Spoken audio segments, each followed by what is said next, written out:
It's communication. You have to learn to communicate to stay married. That's just a rule. Why are marriages failing today? There's one reason.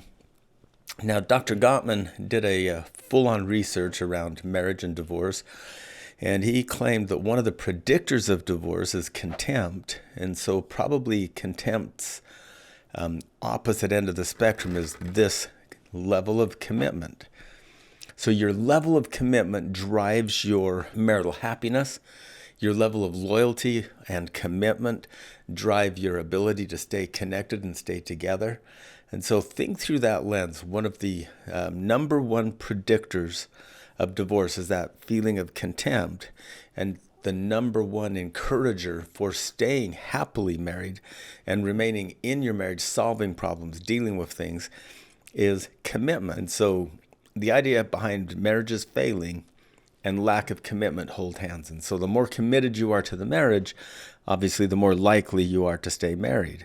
And so think through the lens of the 5 basic traits that marriages that are committed to each other, couples that are committed to each other, can use to help sustain the marriage. The number one, we've talked about tons. Okay, we've talked about tons. It's communication. You have to learn to communicate to stay married. That's just a rule. And if I could give you that one rule, it's learn to communicate. Okay, so now communicating is not telling another person how they feel. Communication is not telling another person what they're thinking. Some couples are married for so long that they think they can finish each other's sentences, and so they don't really listen all the way through to the end. They start planning their response. Well, good communication requires a good listener. That means you actively listen. You lean forward. You make eye contact. You say, yeah, I got you. Oh, let me ask you a question. Now, a good speaker speaks clearly, succinctly to one point at a time and asks for a restate or a recap or what did you get from that? What's your takeaway from what I just said? They don't talk for 20 minutes and then ask, what do you think? That's way too long. That's presenting a case. Good communicators share things in 1, 2, or 3 minute increments. They ask a lot of questions of gaining insight to the other's understanding, and the listener restates what they've heard and make sure that they understand the other person. They don't assume anything. So good communication, that's a key. Commitment, that's a key. Now, what do we mean by commitment for reals? Commitment means you are committed to the union. You're committed to the relationship. You're willing to complain inside of the relationship. Now, remember, packaged inside of every complaint is a need that needs to get met or that is being asked of the partner. So if I complain about the housework, I'm really asking for help with the housework. If I complain about kids and them being naughty, I'm asking for help disciplining the kids.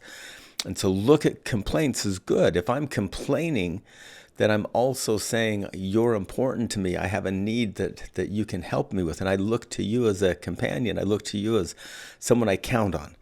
If I never complain and I'm completely independent of you, well, I'm not super into you, more than likely. So that commitment level, being able to complain, being able to argue, being able to love deep, being able to share. Another part of commitment is moving into compliments. And that brings us to the third thing is kindness. Okay? Kindness. Kindness is really looking for the best. It's seeing the positive in the other more than the negative. So if you complain a lot and you argue, you must also deeply love. You must feel that genuine kindness for the other person.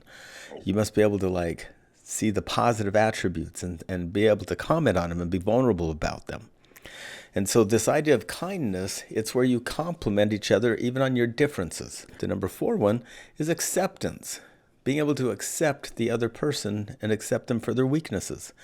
Not ever having to hold out, not having to lie, not having to sneak, but literally join together in acceptance. Mutual acceptance is such an important key to staying married happily for a long, long time, for eternity even.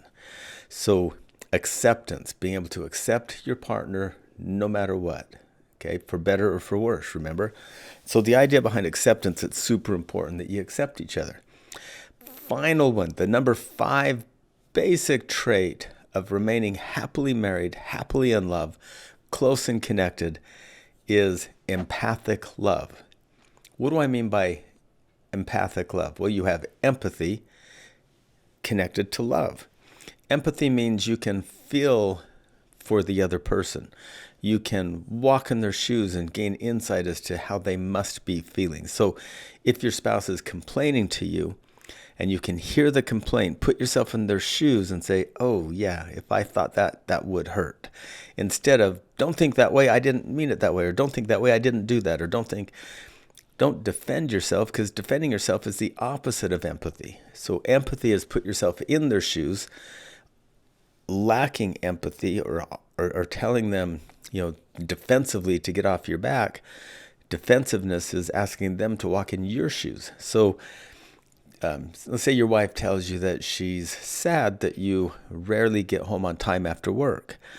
You can say, if I was waiting for you to come home after a long day, day after day, and you were not showing up, or you're showing up just kind of whenever you felt like it, I would feel bad too. Now that's empathy. Now defensiveness is, well, I have to work, I have to make money, I don't always come home late, it's hard to leave the office. I mean, those are just ways of asking your mate to dismiss their view and put themselves in your shoes. So an empathic response shows love. An empathic response means you can put yourself second for a moment, put them first, and walk in their shoes.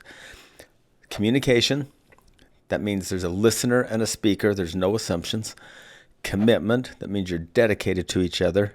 You're willing to complain. You're willing to argue. You're willing to fight for the marriage. You're kind to each other. You compliment. You have positive sentiment override that overrides everything.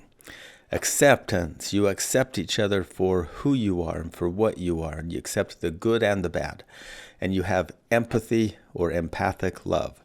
It means you can put yourself second for a moment and put yourself in their shoes.